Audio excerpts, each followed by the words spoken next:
Kita mulai dengan informasi pertama, Saudara. Masjid Raya Baitur Rahman Banda Aceh kembali membuka layanan akad pernikahan mulai 30 Mei 2020.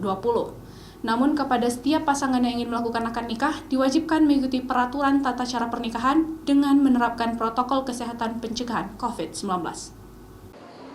Sejak dihentikannya prosesi pernikahan karena pandemi COVID-19 pada tanggal 27 Maret 2020 lalu, Masjid Raya Baitur Rahman Banda Aceh kini kembali melayani prosesi pernikahan akad nikah bagi pasangan yang sudah mendaftar sebelum pandemi COVID-19 maupun pasangan yang berencana akan menikah pada saat new normal saat ini.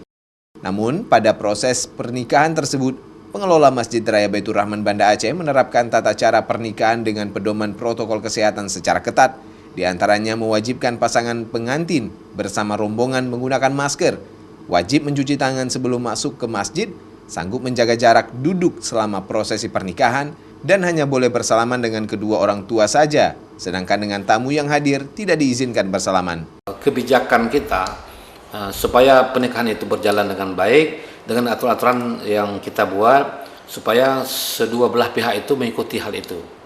Seperti kita sudah buat pernyataan kedua orang tua, dia sanggup mematuhi apa yang dikeluarkan ketentuan oleh Masjid Raya.